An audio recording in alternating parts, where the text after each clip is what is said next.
요한복음 2장 1절부터 11절까지 말씀인데요. 오늘도 다 자리에서 일어나셔서 요한복음 2장 1절부터 11절 한 절씩 돌아가면서 읽도록 하겠습니다. 1절입니다. 사흘째 되던 날 갈릴리 가나에 혼례가 있어 예수의 어머니도 거기 계시고 예수와 그 제자들도 혼례의 청함을 받았더니 포도주가 떨어진지라 예수의 어머니가 예수에게 이르되 저들에게 포도주가 없다 하니 예수께서 이르시되 여자여 나와 무슨 상관이 있나이까 내 때가 아직 이르지 아니하였나이다. 그의 어머니가 하인들에게 이르되 너희에게 무슨 말씀을 하시든지 그대로 하라 하니라. 거기에 유대인의 정결 예식을 따라 두세 통 드는 돌 항아리 6이 놓였는지라. 예수께서 그들에게 이르시되 항아리에 물을 채우라 하신즉 아귀까지 채우니 이제는 떠서 연회장에 갖다 주라 하심에 갖다 주었더니 연회장은 물로 된 포도주를 맛보고도 어디서 났는지 알지 못하되 물 떠온 하인들은 알더라. 연회장이 신랑을 불러 말하되 사람마다 먼저 좋은 포도주를 내고 취한 후에 낮은 것을 내거늘 그대는 지금까지 좋은 포도주를 두었도다 하니라. 같이 읽습니다. 예수께서 이 첫 표적을 갈릴리 가나에서 행하여 그의 영광을 나타내심에 제자들이 그를 믿으니라. 아멘. 네, 자리에 앉아주시기 바랍니다. 기독교는 변화의 종교입니다. 그 변화가 일어나지 않는 교회가 있다면, 또 예수 믿은 지 오래됐는데 그 삶에 전혀 변화가 일어나지 않는다면 그 자체가 중병에 든 겁니다. 그래서 제가 아까 일부 시간에 왜 기독교가 변화의 종교인지를 막 여러 사례를 들어서 설명을 하다가 보니까 시간이 너무 길어져 가지고 뒤에 막 허겁지겁 가서 이제 과감하게 이제 그런 사례들을 다 제가 뺐는데요. 그런데 아무리 시간이 가도 절대로 뺄 수 없는 사례 하나를 읽어드리면 이게 뭘 말하는지 아마 이해가 확 되시리라 생각합니다. 지금 우리는 이제 믿지 않는 이웃을 초대해가지고 함께 지금 예배 드리는 새생명 축제가 진행되는데요. 그 새생명 축제를 앞둔 바로 그 전주입니다. 어떤 성도님이 우리 교회 홈페이지 게시판에 글을 올리셨는데요. 제목이 불편하고 부담스러운 새생명 축제. 그래서 제가 딱 제목을 보고 자꾸 이제 막 전도하라 그러고 이런 걸 되게 좀 힘들어 하시는 글인가 보다 그랬더니요. 정반대 내용이에요. 그래서 제가 이거를 이제 좀 그 내용이 약간 긴가? 그래서 막 빼고 읽으려고 하는데 도저히 뺄 데가 없는 겁니다. 여러분이 이제 들어보시면 이래서 뺄 데가 없었구나 아마 이해하실 것 같은데 제가 이제 좀 읽어 드리려고 하는데 속도를 1.5 배속으로 읽어 드릴게요. 조금 빠르게 제가 읽어 드릴게요. 저는 30년을 무교로 그리고 어린 시절 어렴풋이 겪은 상처로 교회에 대한 배척과 비난으로 살았습니다. 저는 교회라는 곳에 절대 발을 들일 일도 없을 것이고 교회 다니는 사람은 나와 가치관이 맞지 않다고 생각해 피하기까지 했습니다. 그러던 제가 예수님을 깊이 믿는 사람과 결혼을 하게 되었습니다. 결혼 전 당시엔 남자친구였던 남편이 다니던 교회의 새생명 축제와 같은 행사에 저를 초대했습니다.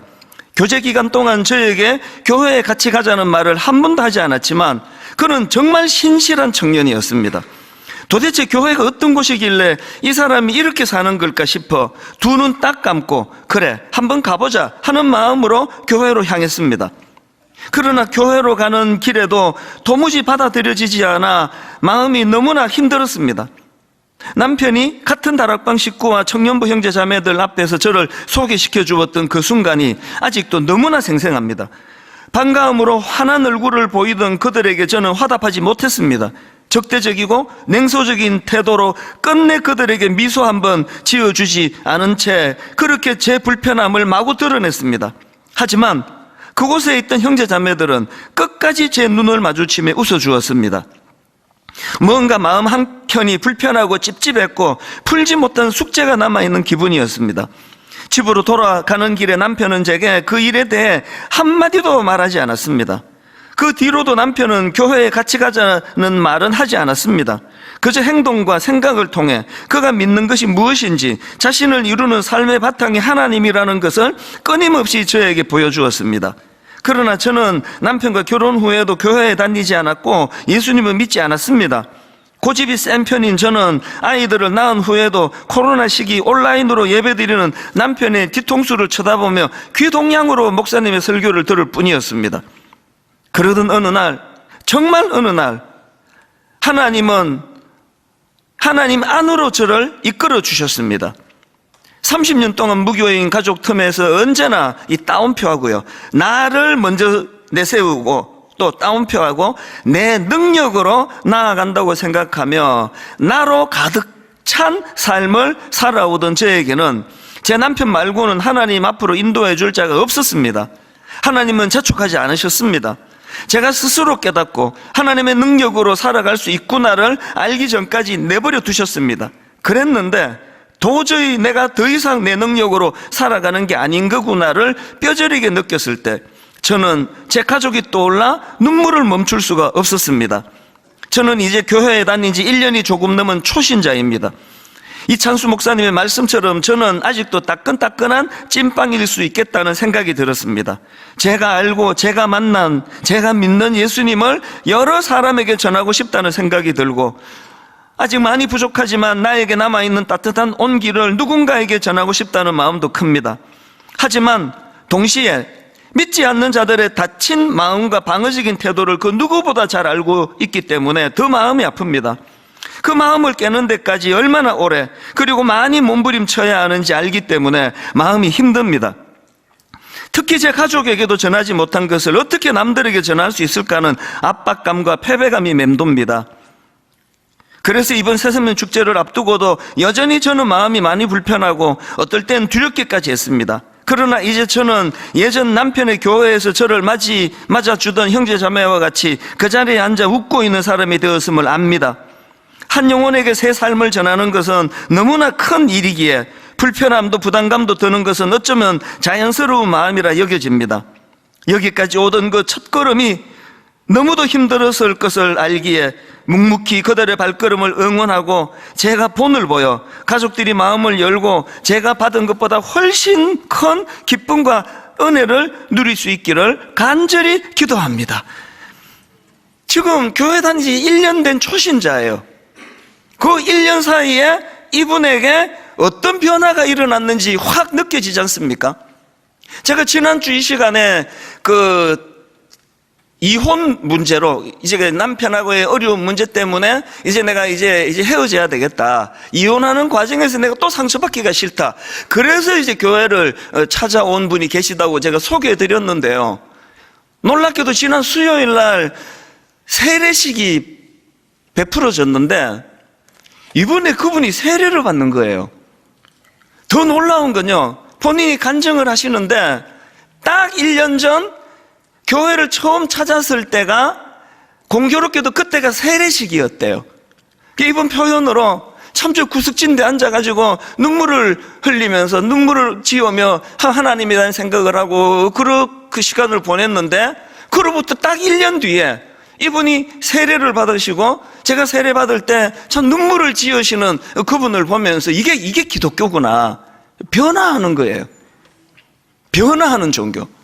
그래서 여러분의 삶 속에서 여러분의 가정에서 또 분당 우리 교회가 해가 거듭될수록 아까 이분의 간증 속에서 나온 것처럼 막 쪄낸 찐빵 그 이야기를 하신 것 같아요. 처음 예수 믿으면 너무나 새로운 세계로 들어가는 따끈따끈한 하나님의 인도하심을 경험하는데 좀 오래 예수를 믿으면 이게 다 식어버리는 게 인간이라고 한다면 이 새생명 축제를 통해서 초대돼 오신 분들은 말할 것도 없고 저같이 모태신앙, 목사 오래 성경을 끼고 있으면서도 이제 이게 내가 다 식어빠진 찐빵 같은 인생 아닌가? 이런 것들이 다 회복이 되는 놀라운 은혜와 역사가 예배 중에 일어나기를 바랍니다. 그래서 제가 이 새생명 축제 둘째 날인 오늘 이 본문 말씀을요, 사실은 제가 한 3번, 4번 이 본문으로 설교를 다 했습니다. 그런데 계속 이 말씀이 제 마음속에서 맴도는 겁니다. 그래서 오늘 제가 여기서 딱 2가지 포인트, 본문에 나오는 그 표현을 가지고 이제 이 말씀을 좀 풀어나가 보려고 하는데요. 본문은 너무 유명해서 교회 처음 다니는 분도 다 아는 이야기예요. 잔치집입니다. 세상에서 가장 행복한 순간 혼인잔치 아닙니까? 혼주인 부모 입장에서도 당사자들 입장에서도 그렇게 너무나 흥겨운 잔치가 배설이 됐는데 불행하게도 그 도중에 문제가 생깁니다. 이게 제가 다루고자 하는 첫 번째 포인트인데요. 그 내용을 성경을 직접 읽어드릴게요. 요한복음 2장 1절부터 3절입니다. 사흘째 되던 날 갈릴리 가나에 혼례가 있어 예수의 어머니도 거기 계시고 예수와 그 제자들도 혼례의 청함을 받았더니 그 다음은 3절 포도주가 떨어진지라 한 주 내내 제가 포도주가 떨어진지라. 그 나라 그 혼인잔치에서 이 포도주가 떨어졌다는 것의 의미는요, 이게 뭐 여러 음식 준비한 것 중에 이 손님들이 이거 좋아하셔서 빨리 떨어졌는데 이 차원이 아니에요. 이제 그 환경적인 그 날씨나 뭐 이런 것들을 가지고도 그렇고 또 그 구약의 어떤 그 종교 행위적인 부분으로도 그렇고 그 포도주가 가지는 의미는 엄청난 거거든요. 지금 그 잔치집에 포도주가 떨어진 게 어떤 의미인가를 상징적으로 제가 성경 한 구절을 인용할까 하는데요. 시편 104편 15절입니다. 사람의 마음을 기쁘게 하는 포도주와, 즉 성경이 묘사하는 포도주는 기쁨을 주는 도구로서의 차원에서의 그런 그 도구라는 거죠. 포도주가 기쁨을 상징하는 도구입니다. 그런데 그 포도주가 떨어져 버린 거예요. 이건요, 혼주 입장에서는 말로 다 할 수 없는 부끄러움과 수치가 드러나는 일이고요, 하객들 입장에서는 이게 조롱받은 기분이에요. 지금 포도주도 준비 안 해놓고 지금 우리를 초대한 거야? 이런 엄청난 일이 지금 벌어진 거거든요. 여러분, 제가요 한 서너 번 설교한 이 본문을 다시 끄집어낸 건 딱 두 포인트인데, 첫 번째 포인트가 이겁니다. 제가 왜 이 포도주가 떨어진지라 가장 중요하게 여기던 그 포도주가 떨어지는 이것을 마음에 품는가 하면, 여러분 잘 들어보세요. 여러분, 인간이 만든 잔치는요, 어딘가에게 결핍이 생긴다는 거죠. 인간이 준비한 행복을 위하여, 기쁨을 위하여 마련한, 그래서 배설한 잔치에는 무엇인가로는 반드시 결핍이 생긴다는 사실이에요. 어제 새벽에 제가 아주 독특한 경험을 했는데요, 이제 이 말씀을 제가 묵상하고 정리하고 그런 시간을 보내고 있는데 갑자기 인생이 너무 불쌍해지는 겁니다. 제 아내를 포함해서 또 저를 포함해서, 그리고 제가 21년 동안 분당 우리교회 개척한 이후로 수많은 포도주가 떨어진 분들 상담하고 기도해 주는 일을 했거든요. 조금 어려우면 교구 목사님을 찾아가서 기도해 달라 그러세요. 많이 힘들면은 담임 목사를 찾아요. 그런데 일만수도 파서 운동하기 전에 뭐 한 2만 명, 2만 3천 명 이렇게 출석하다가 보니까 너무너무 힘든 분들만 해도 그게 한 주 동안에 제가 하는 일 중에 굉장히 큰 많은 일에서 해당되는 일이었거든요. 어제 새벽에요, 갑자기 인생이 불쌍하다는 생각이 들면서 그 슬펐던 많은 이야기들이 떠올려지면서 제 마음에 감정이입이 된 거예요. 성경에 예수님께서 그 우리들의 연약함을 그 체휼하신다는, 그게 바로 감정이입과 연관되는 말이에요. 그냥 입에 발린 말로 위로해주고 이게 주님의 체휼이 아니거든요. 어제 새벽에 그걸 제가 경험한 거죠. 너무나 기대에 찬 기쁨에 넘치는 결혼으로 시작을 했는데 결혼 생활 얼마 지나지도 않고 어려움이 생기고 눈물을 흘리고, 그리고 심지어는 저를 만난 어떤 그 여성도님은 너무나 지금 그 절망이 찾아와서 이제 그 집이 고층 아파트인데 자꾸 뛰어내리고 싶은 충동이 마음에서 일어나 너무 본인이 무서워서 그렇게 이제 저를 찾아온 케이스도 이제 기억이 나는 거죠. 또 그런가 하면은 사랑하는 남편이나 아내를 먼저 천국 보내드리고 그 말로 다 할 수 없는 상실감을 가지고 그렇게 눈물을 짓던 그런 분들이 어제 새벽에 마음속에서 제게 아픔으로 찾아왔어요. 심지어는요, 아무런 문제가 하나도 없을 것 같이 멀쩡하게 살아가는 그 어떤 사람의 공허함을 여러 번 제가 그것을 목도를 했기 때문에 그래서 어제 오전 내내 너무 마음이 우울하고 깔아앉고, 어제는 또 낮 12시에 주례, 오후 2시에 주례, 이제 결혼식 주례는 또 굉장히 밝고 막 분위기를 만들어야 되는데, 그래서 막 약 먹고 막 두통도 오고, 어제 아침에 굉장히 힘든 시간을 보냈습니다. 사실은 조금 전에 두통약 먹고 또 약 먹고 왔습니다. 이게 회복이 잘 안 돼요. 이 감정이입이라는 게 그 수많은 사람들의 아픔을 제가 같이 공감한다는 것은 그 무게감이 짓누른다는 말이 맞을 거예요. 왜 하나님은 어제 새벽에 저에게 이런 일을 경험하게 하셨을까요? 그리고 지금 오늘 말씀 전하는 지금까지도 컨디션이 돌아오지 않는 이런 상태로 말씀을 전하게 하셨을까요? 하나님은 제가요, 그 놀라운 하나님에 대한 일을 입에 발린 말로 설교하지 않기를 원하시는 겁니다. 포도주가 떨어진지라. 이게 인생이라니까요. 예외가 없습니다. 모든 겉으로 막 너무나 잘 사는 것처럼 보이는 그 과정에도 포도주가 떨어진지라. 이거로부터 예외가 없는 거라는 거죠. 예전에 베스트셀러가 된 책 중에서 죽고 싶어도 떡볶이는 먹고 싶다, 이런 재밌는 제목의 책이 베스트셀러가 됐습니다.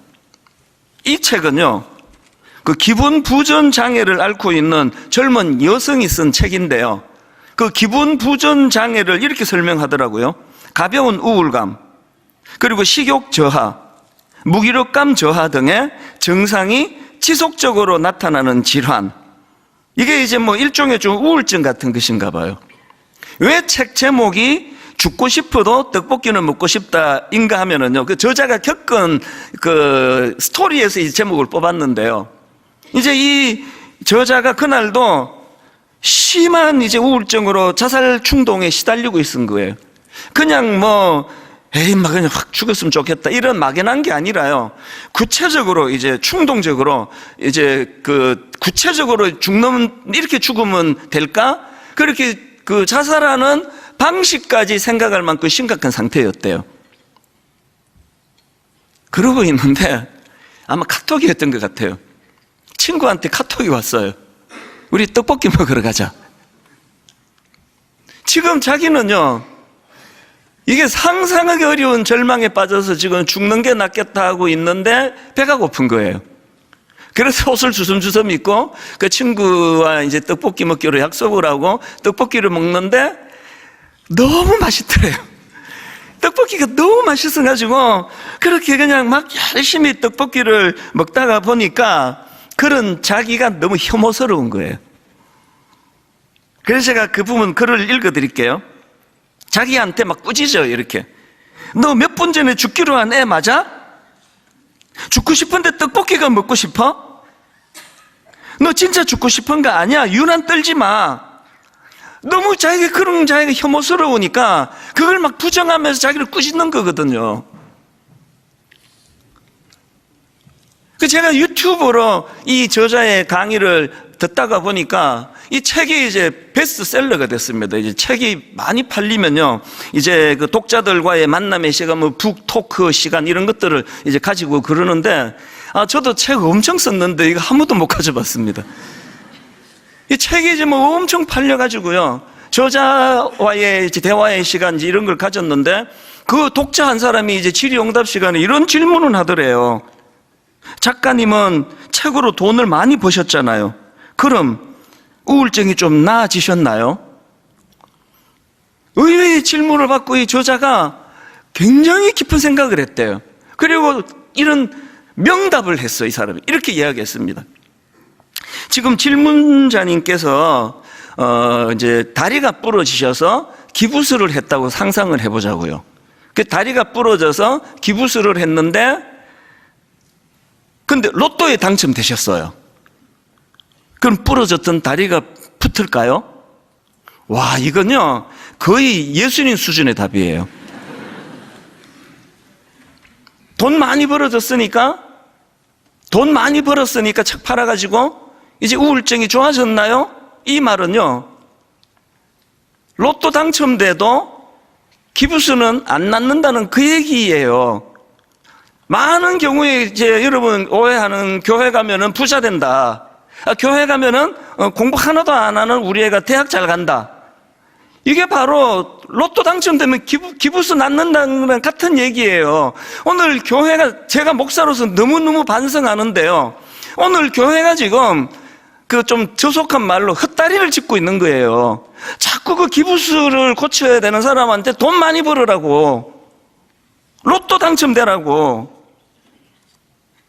지금 제가 여러분 초대해가지고 그 인간의 근원적인 문제가, 인간이 배설한 잔치는 다 결핍이 있다. 그래가지고 이제 뭐 예수 믿으면 이제 결핍이 없어지고 부자 된다. 이렇게 설교하면요, 빨리 나가는 게 좋아요. 그건 진리도 아니고요. 그건 뭐 말하기가 어렵습니다.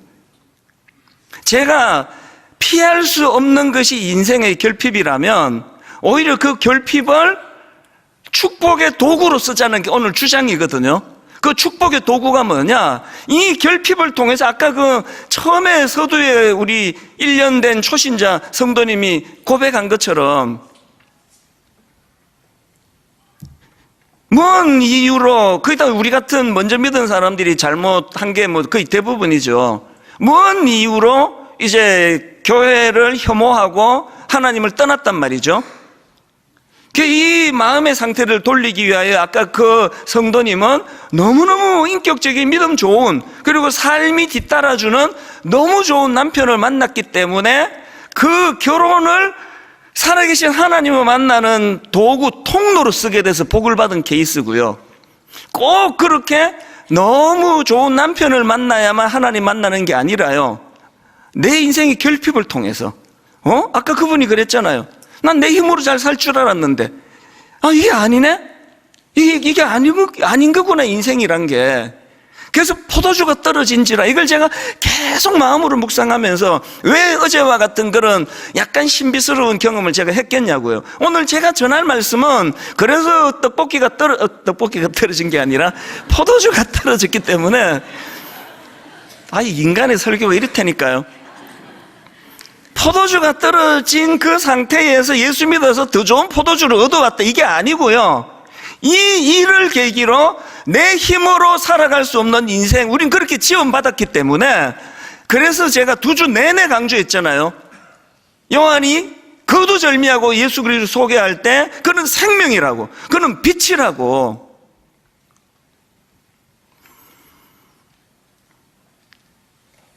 아무리 우리가 돈 많이 벌어가지고 이제 막 포도주 떨어지는 이런 일이 없고요. 막 테이블마다 막 최고 포도주 2개씩 올리고, 막 집에 갈 때 손님들한테 막 포도주 한 상자씩 선물로 할 만큼 많은 돈을 내가 소유하고 있다 하더라도, 인간의 근원적인 포도주가 떨어진지라고 하는 것이 말하는 그 결핍은 메꿀 수 없다는 걸 자각하는 게 이게 신앙이에요. 그날 우리 교회가 2만 명을 넘어서던 순간에 10,000명에서 15,000명을 작은 교회로 그렇게 파송하겠다라고 하나님이 저에게 부담감을 주셨을 때, 제가 그 부담감을 10년을 제가 괴로워하고 고뇌하면서도 단 한 번도 이 일을 후회해 본 적이 없는 것은, 교회는 숫자로 건강을 드러내는 것이 아니기 때문이거든요. 주님이 생명이시고 주님이 빛이라고. 그래서 그 구약에 보면은요, 되게 상징적입니다. 창세기 5장에 보면은요, 5장 1절에 이렇게 말합니다. 이것은 인간 아담의 계보를 적은 책이니라. 그리고 나오는 게 낳고 죽고 낳고 죽고 낳고 죽고 낳고 죽고 쭉 나와요. 집에 가셔서 창세기 5장 한번 보십시오. 그리고 놀랍게도 이제 신약 시대로 와서 마태복음을 딱 피면은요, 1장 1절 이렇게 말합니다. 아브라함과 다윗의 자손 예수 그리스도의 계보라. 그리고 놀랍게도요, 1장 1절 나중에 보세요. 낳고 죽고가 안 나와요. 그게 상징이죠. 오늘 제가 주장하는 건, 여러분, 인간의 삶은요, 포도주가 떨어진지라 이게 축복이에요. 이 복 중의 복입니다. 아까 그 자매님이 난 내 힘으로 내 인생을 영위할 수 있었는데 이게 아닌 거네? 이걸 자각하는 게 복인 거거든요.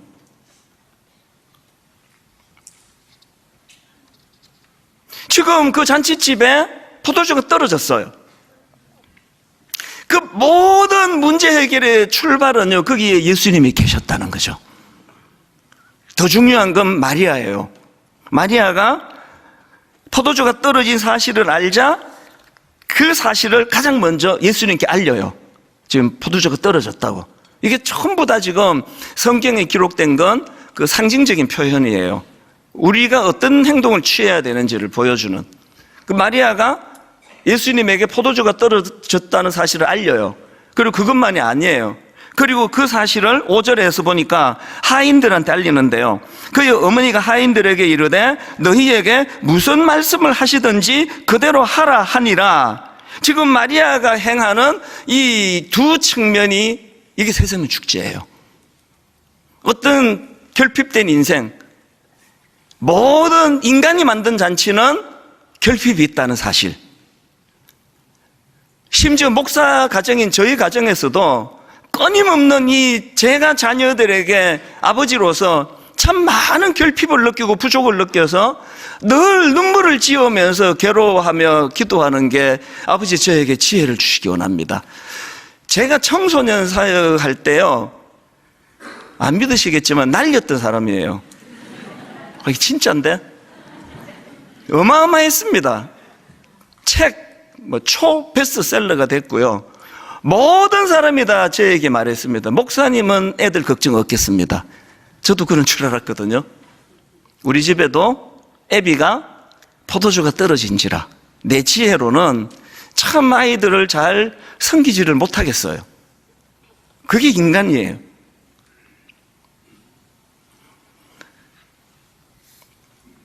포도주가 떨어져 버린 그 난감한 그 상황에서 마리아가 두 갈래로 예수 그리스도에게 그 사실을 아뢰는 거, 요즘으로 치면 기도에 해당되겠죠. 그리고 하인들에게 무슨 얘기를 합니까? 순종해라. 예수님이 뭘 요구하시든지 거기에 순종해라. 그 잔치집이요, 그날 포도주가 안 떨어졌다고 치자고요. 그러면 매끄럽게 잔치가 벌어지고 저 집 참 있는 집이네, 아주 좋은 포도주 잘 냈다, 그러고 끝. 근데 그 포도주가 떨어져 버리는 난감한 일을 겪었기 때문에 그 과정에서 놀랍게도 예수 그리스도가 이 땅에 오셔서 첫 번째로 행한 기적이, 이적 기사가 이 잔치집에서 일어난 거거든요. 여러분, 요즘 제가 이 비유를 자주 드는데요. 그 서울역에 내가 이제 KTX 기차를 탔습니다. 그리고 기도해요. 하나님, 나 예수 믿는 사람 아닙니까? 부산역까지 갈 때까지 터널을 하나도 만나지 않게 해주세요. 놀랍게도 이런 기도를 하는 분들이 계시다니까요. 터널을 만나지 않게 해달라는 기도가 아니라요, 그 터널이 있었기 때문에 기차가 2시간 반 만에 부산까지 갈 수 있는 거고요. 터널이 싫으면은 산 넘고 물 건너 한 2달 걸려서 가시겠죠. 고난이 유익인 이유가 거기 있습니다. 믿는 자들의 고난은 우연히 일어나는 게 없고요, 그게 영적으로 다 터널을 만들어서 지름길을 만들기 때문이에요. 내 결핍을 축복의 통로로 쓰기 위해서는 그 결핍의 사건에 영적인 의미를 부여해 주시는 예수 그리스도를 만나는 통로가 되기 때문에 이것이 우리에게 축복이 될 수 있다. 미국에서 이제 사역하시는 목사님 이야기인데요. 제가 이번에 간증을 듣고 진짜 울컥하는 은혜를 제가 받았습니다. 이 목사님은 태어나고 8개월 되던 때에 소아마비 장애인이 되었다고 합니다. 이 목사님께서 고백하시기를요, 자기가 장애인으로 살아가면서 가장 마음에 힘들었던 게 뭐냐 하니까 자기 자신이 너무 약하다는 열등감, 자격지심. 그래서 이분이 제가 알기로 굉장히 진중하고 또 좀 내성적인 그런 성향으로 생각을 하는데요. 이분이 이제 자기가 약하다는 걸 드러내고 싶지 않아가지고 이제 사람들 모임 있으면은 이제 오버하는 거죠. 까불고 모든 대화를 자기가 주도하고 그렇게 애를 썼대요. 아마도요, 이런 분들은 그렇게 애쓰고 집에 가서 한 하루 종일 들어 누워 있어야 돼요. 에너지가 다 빠져나가가지고. 그래도 제가 약한 모습을 보이고 싶지 않았다. 제가 참 마음이 아팠던 게요, 중고등학교 시절에 집에서 학교까지 한 20분 정도를 걸어가야 되는 거리인데요, 이분이 이제 그 대로를 따라가서 지름길로 가는 길을 두고 둘러서 좁은 길로, 학생들이 잘 안 다니는 길로 그렇게 다녔대요. 이유가 딱 하나예요. 이분이 하는 말이요, 큰 길로 가다가 친구들을 만나면 그 친구들이 자꾸 가방 들어주겠다고는, 이게 그 말 듣는 게 너무 힘들다는 거예요. 그 약함을 드러내는 거니까. 그래서 이제 뭐 길 가다가 이렇게 조금 부딪혀가지고 길가에 넘어지면 누가 손잡아 일으켜 주는 게 그렇게 싫은 거예요. 이게 이분이 갖고 있는 마음의 상함이에요. 그래서 난 어릴 때부터 난 이 장애를 갖고 있었기 때문에 약하다, 이걸 보여주고 싶지 않은, 그래서 이제 거두절미하고, 제가 중간 이야기다 생략하고요, 이런 식으로 자기 약함을 들키고 싶지 않아 가지고 너무나 많은 에너지를 투입했던 이 목사님인데요, 이 목사님이 예수님을 인격적으로 만난 이후로 그분의 열등감이 싹 다 사라지고, 아까 말씀드렸잖아요, 기왕에 포도주가 떨어지는 게 인생이라면 우리 이런 장애를 가진 분만이 이렇습니까? 교회가 잘 안 되고 어려움을 겪는 분만이 열등감이 많습니까? 교회가 지금 막 엄청 많이 모이는 저에게는 그런 문제가 없습니까? 아니라니까요.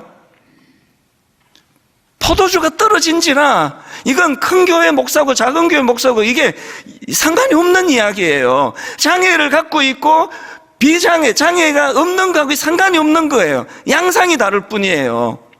이 목사님이 은혜를 받고 나니까, 예수 그리스도를 인격적으로 만나고 나니까, 자기의 그 연약함의 의미를 발견하고 나니까요, 이제는 그것이 오히려 이분에게 감사가 되고 기쁨이 되고, 그래 미국에서 말씀 사역을 잘 하시는 분인데 저도 이분을 되게 좋아합니다. 참 존경스러운 분이에요. 늘 영적으로 하나님 앞에 민감한 그런 설교를 하시는 걸 딱 들어보면 알잖아요. 이분의 삶 자체가, 그 육신적인 장애가 오히려 포도주가 떨어진지라가 근원적인 문제를 목말라 하고 근원적인 문제를 괴로워하게 하면서 이분이 누리게 된 풍요로움, 이걸, 아니 그렇게 그냥 자기가 장애가 있는 거가 부끄러워가지고 막 골목으로 둘러다니던 분이 막 수만 명 앞에서 이런 이야기들을 다 드러내는 거예요. 내가 이런 열등감이 있었다.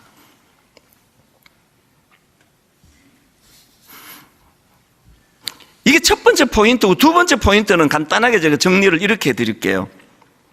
제가 지금 드러내고 싶은 포인트는 세메이온이라는 헬라어인데요, 요한복음 2장 11절에 나옵니다. 이제 사도 요한이 이 사건을 다 기록하고 여기에 의미 부여를 이렇게 넣습니다. 요한복음 2장 11절, 예수께서 이 첫 표적을 갈릴리 가나에서 행하여 그의 영광을 나타내심에 제자들이 그를 믿으니라, 표적이라 나와요.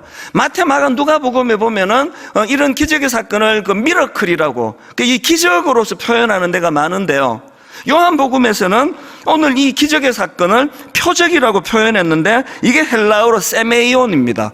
이 세메이온이라는 단어는요, 예고라는 뜻을 가진 세마라는 단어에서 유래가 됐는데요, 그래서 이 세메이온, 이 단어는 이제 표징, 또 표식, 또 신호, 여러분 그 신호등 있잖아요. 빨간 신호등이 떴다, 파란 신호등이 떴다, 그것이 주는 의미 부여, 이게 지금 이 세메이온이에요. 여기 의미가 있다는 거죠. 제가 많은 의미를 찾을 수 있는데요, 그 중에 이제 늘 하는 한 가지 의미를 제가 이번에 새롭게 발견한 한 가지로 덧입혀서 설명드리고 싶은데, 여기 어떤 의미가 있느냐 하니까, 지금 예수님이 기적을 베푸시는 도구로 뭘 쓰시는가 보니까 6절을 보십시오. 거기에 유대인의 정결 예식을 따라 두세 통 드는 돌 항아리 6이 놓였는지라, 예수께서 그들에게 이르시되 항아리에 물을 채우라 하신즉 아귀까지 채우니 이제는 떠서 연회장에게 갖다 주라 하시며 갖다 주었더니 놀랍게도요, 예수님께서 기적을 베푸시는데 이상한 절차를 거치세요. 아니 어차피 지금 그 무에서 유를 창조한 이 창조행위거든요. 그러면 그냥 막 하셔도 되는데 절차를 거치세요. 무슨 절차냐? 문 입구에 돌 항아리가, 거기 지금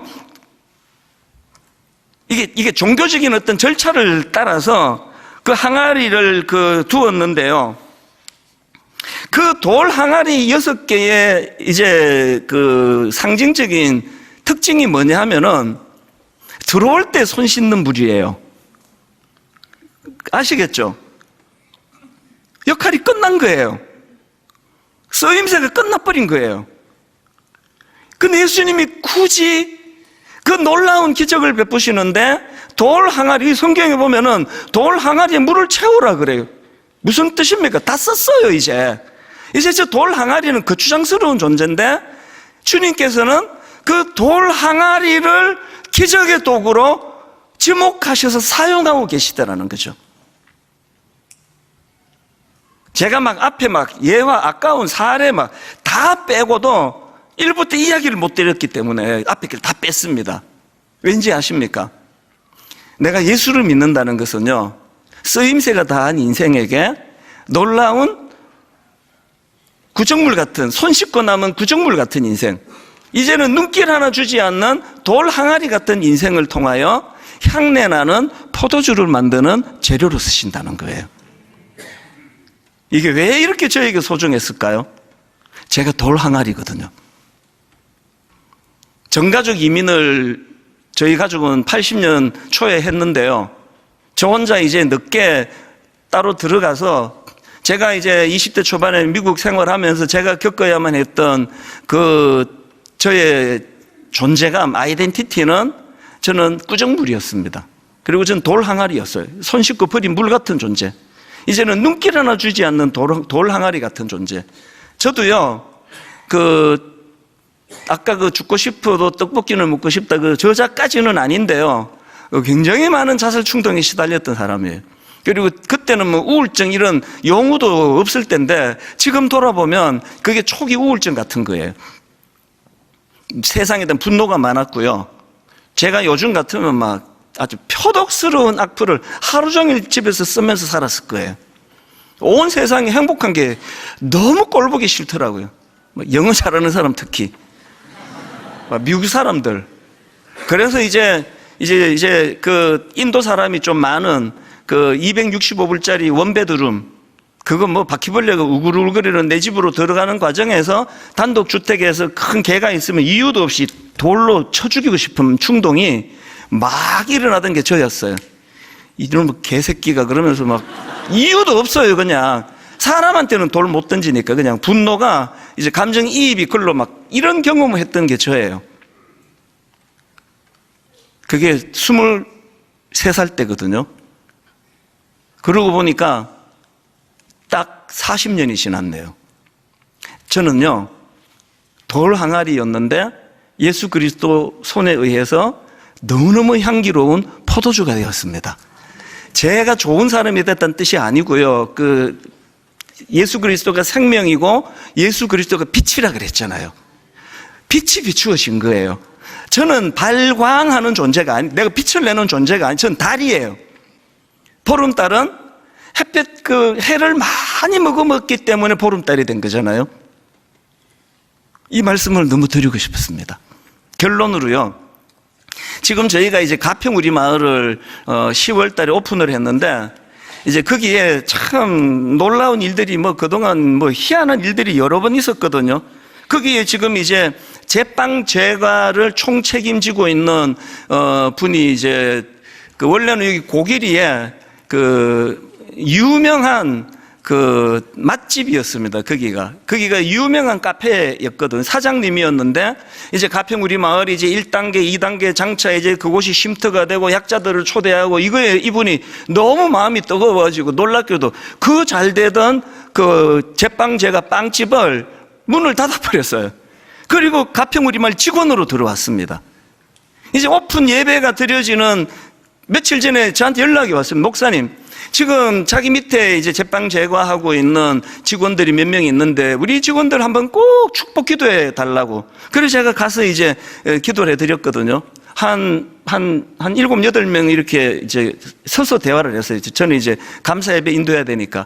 제가 형제님, 무슨 기도해 드릴까요? 또 자매님은 어떤 기도를 해 드릴까요? 쭉 이제 묻는데요, 한 형제가 굉장히 젊어요. 이렇게 얘기하더라고요.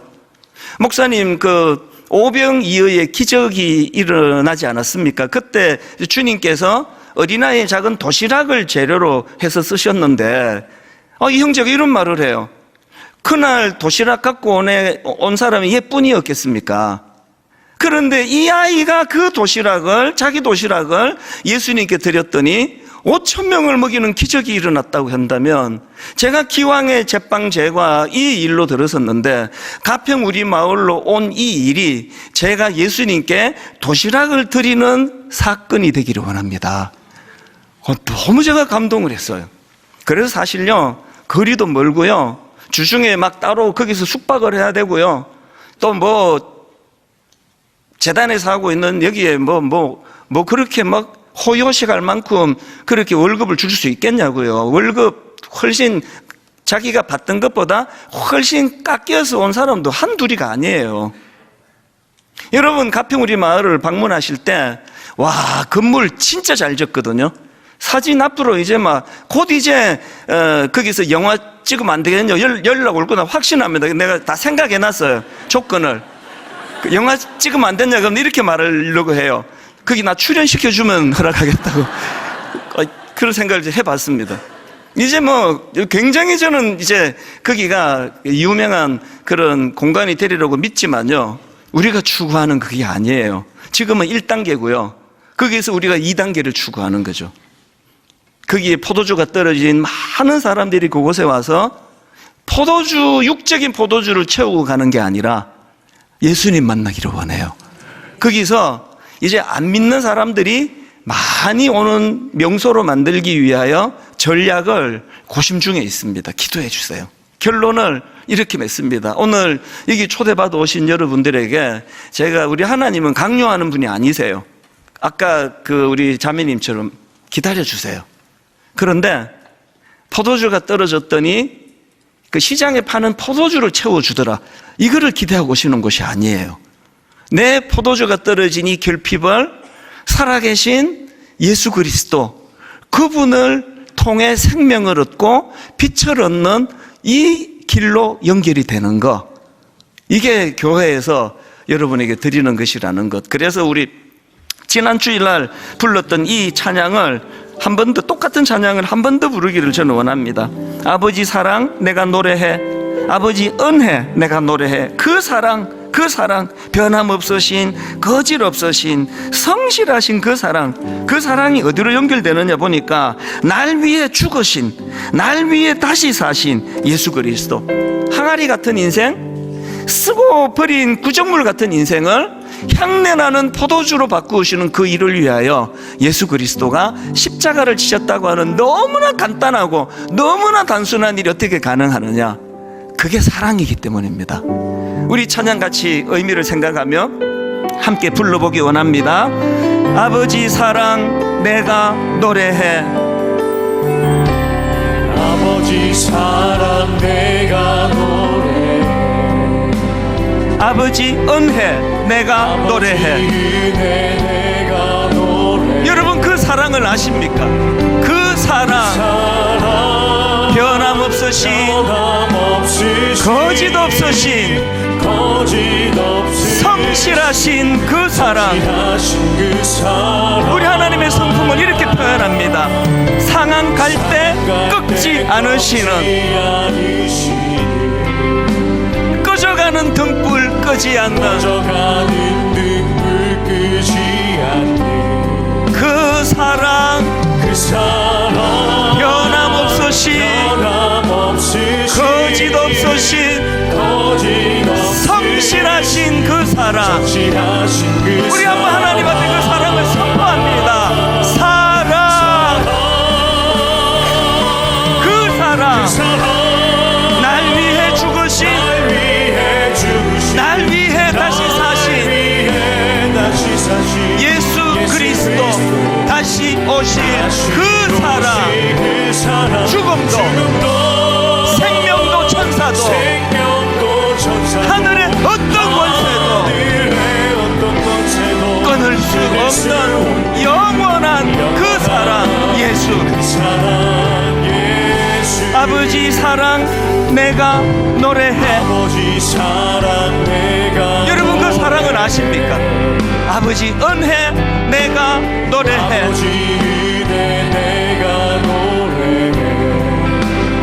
그 사랑, 변함없으신, 거짓 없으신, 성실하신 그 사랑, 빈 항아리 같은 인생, 꺼져 상한 갈 때 꺾지 않으시는, 꺼져가는 등불 끄지 않는, 여러분 그 사랑을 아십니까? 그 사랑 변함없으신, 거짓없으신, 성실하신 그 사랑, 우리 입술로 그 사랑을 선포합니다. 사랑, 그 사랑, 날 위해 죽으신, 날 위해 다시 사신 예수 그리스도, 다시 오실 그 사랑, 죽음도 생명도 천사도 하늘의 어떤 권세도 끊을 수 없는 영원한 그 사랑 예수. 오늘은 다 자리에서 일어나셔서 한번 이렇게 기도하기 원합니다. 아버지, 제가 바로 그 돌 항아리였습니다. 하나님, 제가 바로 그 손 씻고 버린 구정물 같은 인생이었습니다. 그런데 하나님, 놀랍게도 그 돌 항아리를 통하여 예수 그리스도께서 향내나는 포도주로 만드시는 그 일에 재료로 쓰셨다고 한다면, 아버지, 제 인생도, 하나님, 가정도, 우리 자녀도, 또 내가 만나는 주변의 사람들에게서도 제가 돌 항아리가 되기 원합니다. 단 주님 손에 쓰임 받는 돌 항아리가 되기 원합니다. 가치 있는 인생으로 변화되기를 원합니다. 오늘 초대되신 분들 축복하시면서 한번 통성으로 합심하여 같이 기도하시겠습니다. 살아계신 하나님 아버지, 그 놀라우신 하나님의 사랑을 예수 그리스도의 십자가를 통하여 우리에게 보여주시며 감사합니다. 오 하나님, 날 위해 죽으신, 날 위하여 다시 살아나신 그 하나님의 놀랍고 고귀한 사랑이, 포도주가 끊어진지라, 포도주가 끊어진지라, 인간이 만든 잔치는 뭔가의 결핍을 입을 수밖에 없다는 사실을 아버지 하나님 그렇게 인식하며 나아가도록 주님 은혜를 보여주시기 원합니다. 살아계신 하나님, 내 영혼의 새로운 주님의 역사가 일어날 수 있도록 내 영혼의 주님의 빛이 비춰지기를 원합니다.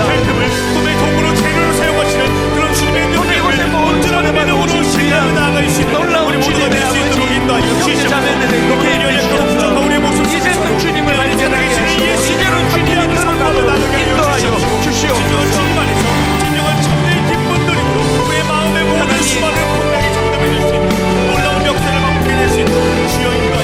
상한 갈대 꺾지 아니하시고, 꺼져가는 등불 끄지 아니하시고, 그 신실하신 하나님, 예수님을 다시 한번 일으켜주시니, 다시 한번 세워가시, 다시 한번 포도주를 사용하여 주신 주님께 그런 진실한 감사로 나아갈 수 있는 우리 모두가 될 수 있도록 주시어 인도하여 주시옵소서. 주님을 생각하며 나갈 수 있도록 주시옵소서. 고마우신 하나님 아버지, 상한 갈대 꺾지 않으시고 꺼져가는 등불 끄지 않으시는 그것을 우리 하나님의 성품 속성으로 그렇게 묘사하는 그 말씀을 읽으며 우리가 바로 그런 자들인데, 하나님, 참 인간이 만든 잔치는 무언가의 결핍이 생길 수밖에 없다는 것을 살아가면 살아갈수록 뼈저리게 자각합니다.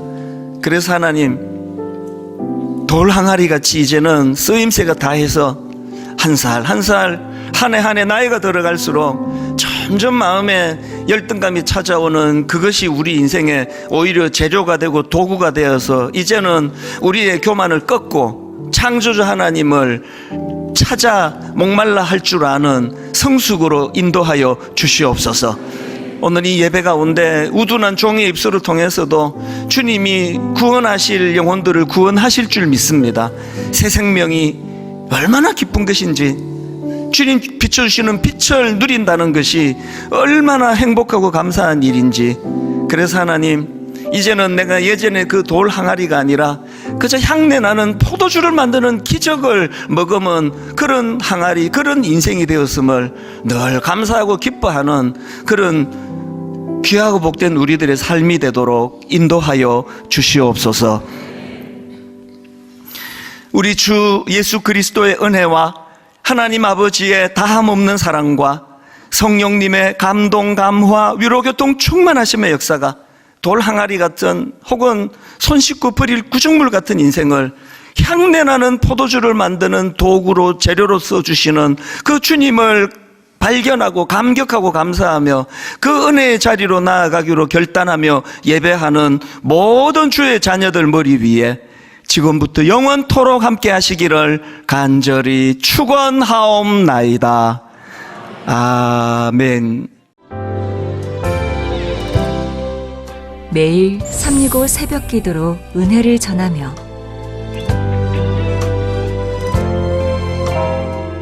세상을 향한 희망의 종소리를 울리고 saw God and then brought a dead bird back to life. No, I didn't. God. 기적을 믿는 소녀로 한국 교회의 믿음을 회복시킨 굿TV. 이 모든 것이 성도님들의 기도와 후원 덕분이었습니다. 다시 복음으로 새롭게 하기 위한 굿TV의 선교 사역을 위해 복음 스튜디오의 등불을 밝혀주세요.